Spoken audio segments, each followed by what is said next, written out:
Salutations. If you are new to the channel, first, thank you for stopping by. My name is Eric Moss. I'm a modern day performing strongman.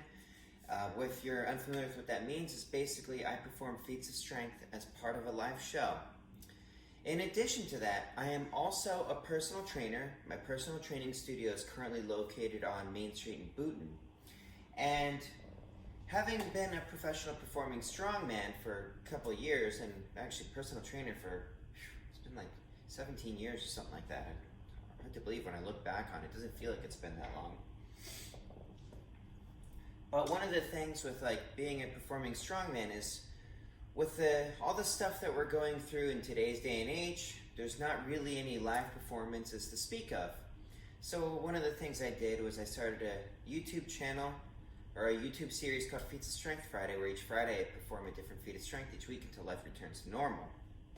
Now, one of the things when I started this YouTube channel, and it's kind of a practice that's common amongst successful YouTubers, which even though I've got like 5,000 subscribers, I'm not really one yet because those are actually really old. This is an old channel that I tried to reinvigorate.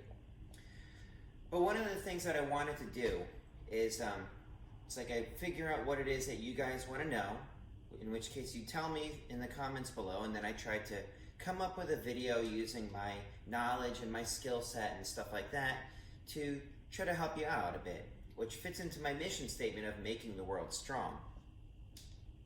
So one of the YouTubers by the name of Jackson had said, maybe you make some sorts of 15 to 25 minute training with kettlebell and isometrics.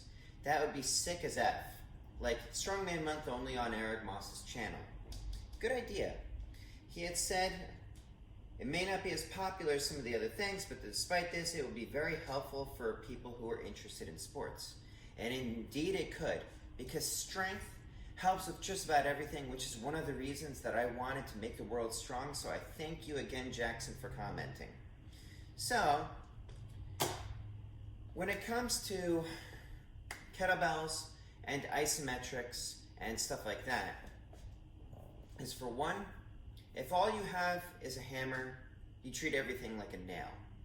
I've been guilty of this myself with my passion for kettlebell training, but that's because kettlebells can be a very, very effective tool for getting strong and stuff like that with a high transfer to other things in life, particularly in sports. Me coming from a martial arts background, I sometimes lament how I would do if I were to return to martial arts with my newfound strength.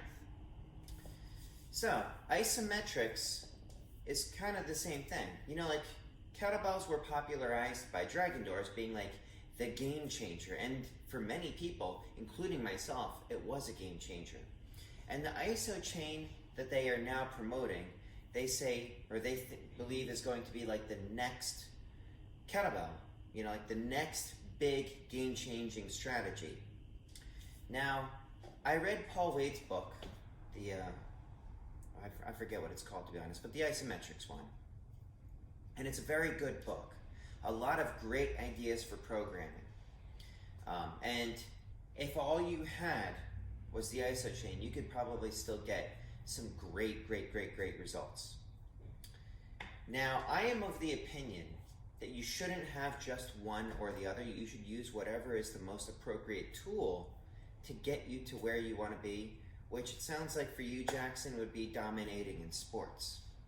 So then the question is, well, first I think that multiple kinds of reps should be utilized and they should be programmed correctly.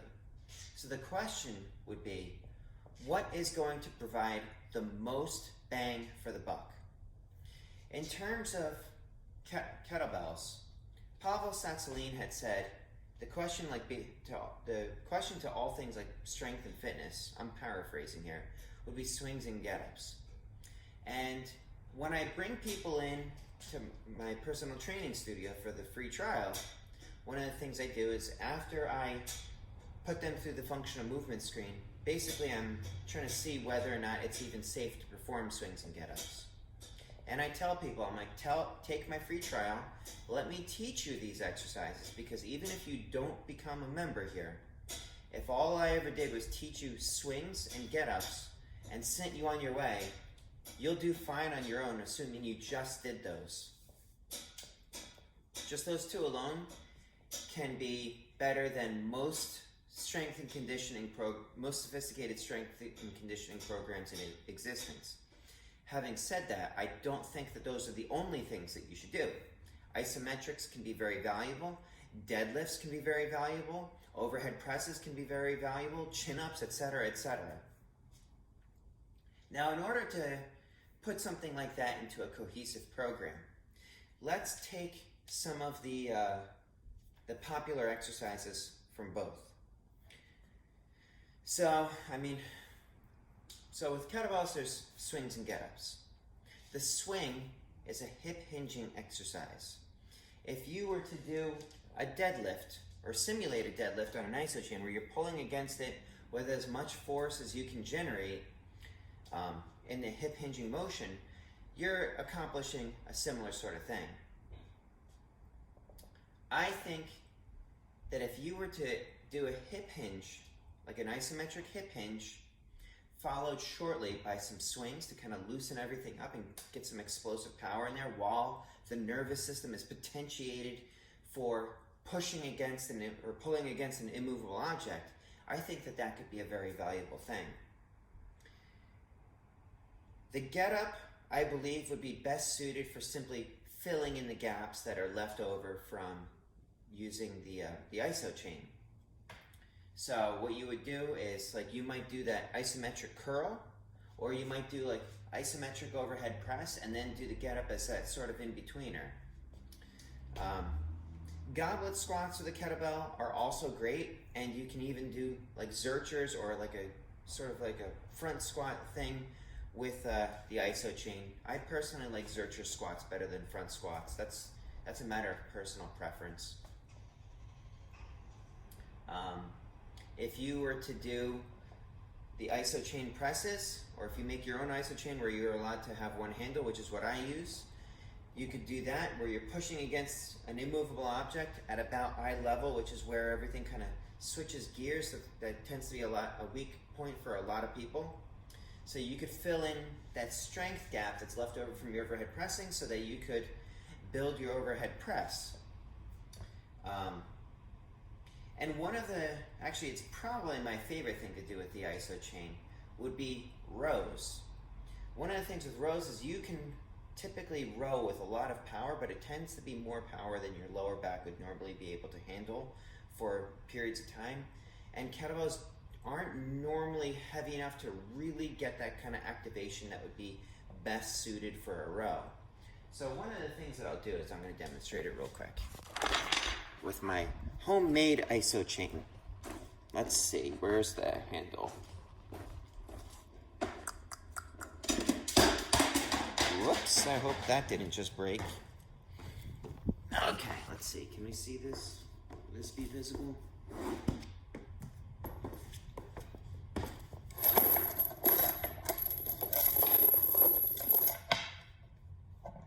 Can you see that? Maybe I need to prop something up. Hold on. Bear with me a moment here.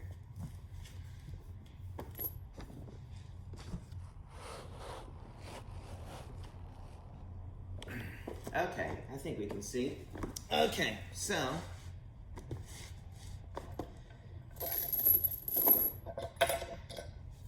this is a heavy duty hammock spring. It's rated for like 700, 800 pounds, something like that.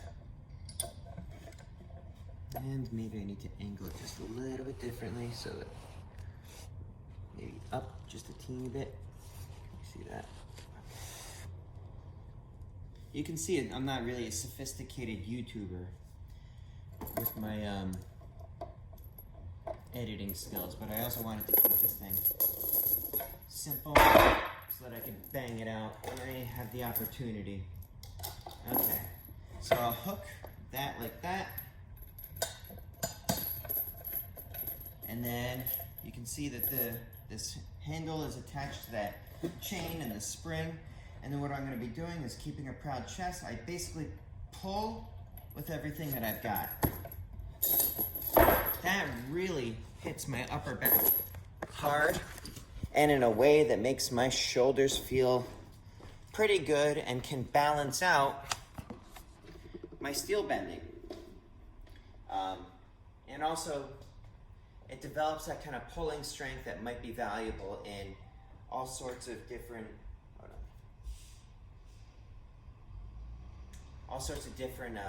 sports. Basically, getting stronger helps with just about any sport, especially like a strength-related sport. So, mix up the movement patterns. One of the things also with training is you try to keep everything in balance. If there's a push, there should be a pull in the opposite direction. Particularly when it comes to shoulders, we tend to be a very forward society, in which case you need to train in a way that undoes a lot of that. And if you only have 15 to 25 minutes to spend doing that, one of the things with isometrics is that it's very fast. You know, like a 6-second contraction followed by 20 seconds rest, followed by another 2 or 3 6-second contractions like that is more than enough to get you freakishly strong. And then you just fill in you have a number of exercises like that, and you fill in the blanks, or you fill in what's left over with swings and get-ups, filling up that time, 15 minutes to 25 minutes. Because one of the things, and I actually was just chewing someone out earlier on Facebook about them using time as an excuse. There's always time. You know, like 15 minutes a couple times a week is not that much time to spend, and it pays dividends for your strength and fitness. But anyways, Jackson, I hope that helps. I thank you for commenting. I thank you for this suggestion. It helps me come up with content and stuff like that. But if you like this content, please let me know by hitting that like button. If you have suggestions or questions or anything like that for me, drop it in the comments below and I'll try to create a video for you. And if there's anybody that you think should see this, you share it with them. And that helps me grow my channel, and I would appreciate it if you did that. In the meantime, please stay happy, stay healthy, stay strong, stay safe, everyone. Eric Moss, over and out.